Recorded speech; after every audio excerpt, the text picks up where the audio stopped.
So let's buckle in. I just got back from Arizona. It was a fun time.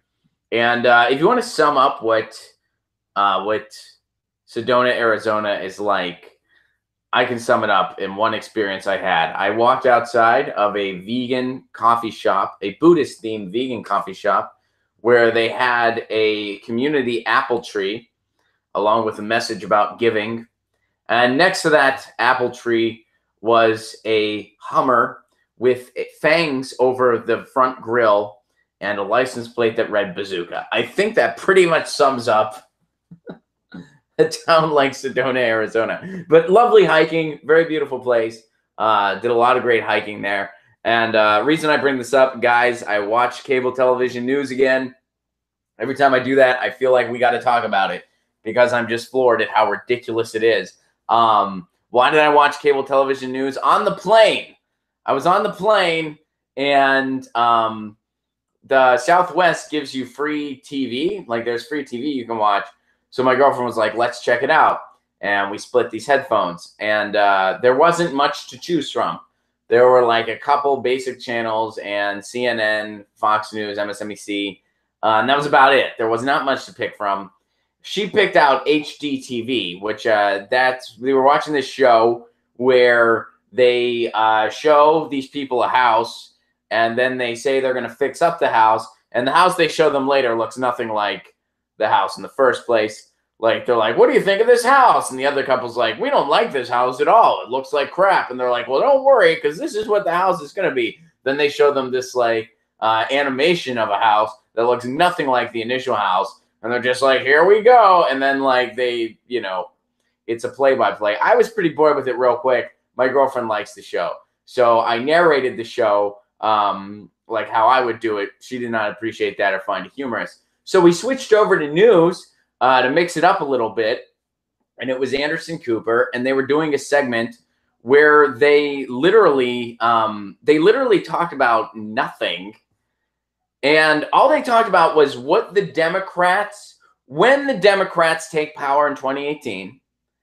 So that's their first prediction. The Democrats are going to win big in 2018, which I don't think you can depend on that. Will they? Maybe. I don't think it's a given, to be honest with you.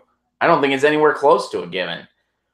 But they're already counting their eggs, so to speak. And this panel of people said that the Democrats are going to win big in 2018.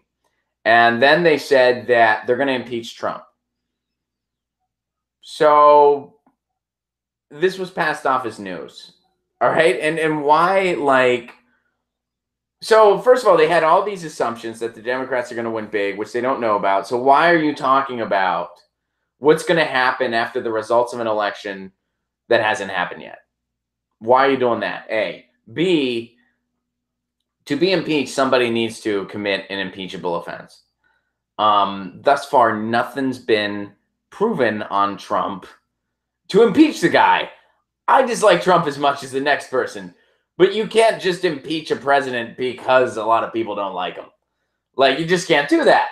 I mean, we couldn't impeach Bush for war crimes. We couldn't impeach, which is incredible. It's incredible. I mean, maybe if we would have said Russia was behind us going to Iraq. Bush said that God talked to him to invade Iraq. Turns out it was just Putin via cell phone voicemail. Well, this is God. You need to go to Iraq for no reason. You need to blame them for stuff they did not do. It's really about oil. We'll go to Iraq. They found out, like, well, it wasn't God. It was just Putin. Darn.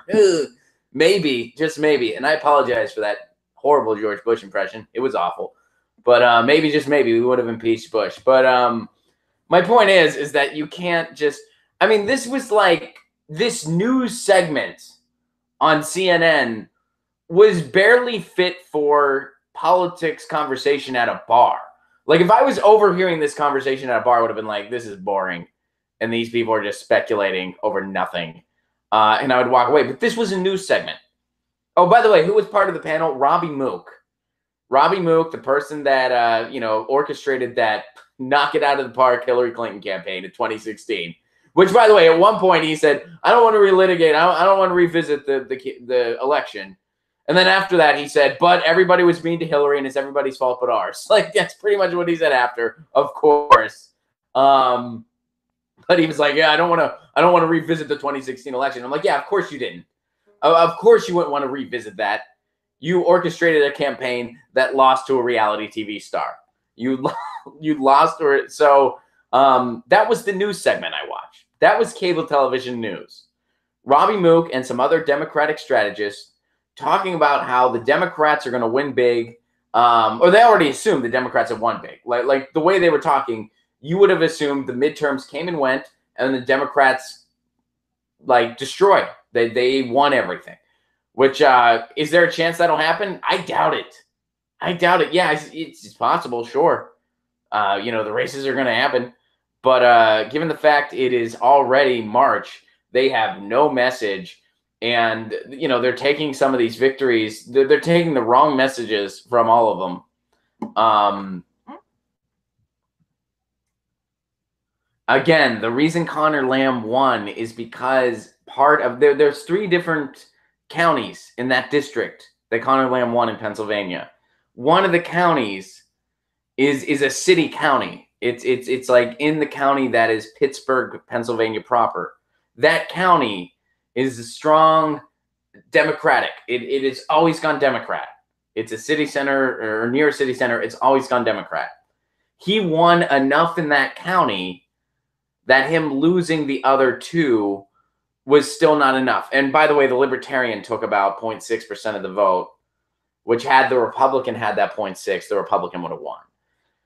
So the message is not run center-right Democrats and we'll win, because not every district in the country looks like that. Not every district has part of a city district in it.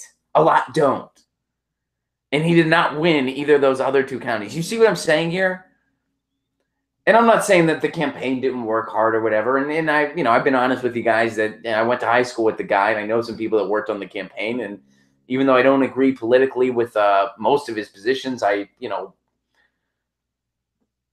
friends worked hard, whatever. But that's not the lesson. Is not let's run center right Dems all across the country and we're going to sweep. No, that's not the lesson. That's not, because not every district looks like the one he won. But in this quote-unquote news show that I watched, everybody was like, well, we figured it out. So anyway, me and my girlfriend, we switched back over to HDTV. Because she was like, I kind of just want to watch the home reality show. I was like, is there a difference? This is a news-themed reality show. That's what we're watching on CNN right now. We're watching a news-themed reality show. So I just let her watch her HDTV thing. And by the way, I use earbud headphones. My girlfriend does not use earbud headphones. So she took the headphones out, and she was like, this is hurting my ears. And I was like, you mean the earphones or the content? Which one are you referring to? She didn't find that comment humorous. She did not find the humor in that comment. But watching that news segment, my ears bled in the metaphorical sense. Hey guys, thanks for watching. That was a clip from Get Your News On with Ron, the world's first viewer-curated streaming news show. What does that mean? That means I log on to a stream and people tweet me articles over on Twitter at Ron Placone, or they use our Reddit subsection, which is just Get Your News On with Ron over on Reddit. And that's how we build the show. I'm seeing all these articles for the first time. We are literally getting our news on together. Follow me on Twitter at Ron Placone so you can participate. And this show streams live every Tuesday through Friday at 10 a.m. Pacific Standard Time. So please do tune in. If you want to support this show, you can do so over on patreon.com/Ron Placone, where for as low as $1 a month, you get access to exclusive podcasts every week, exclusive videos, free tickets to shows when I'm performing in your town, and more for as low as $1 a month. Please do consider it. Thank you so much for your support. This has been Get Your News On with Ron.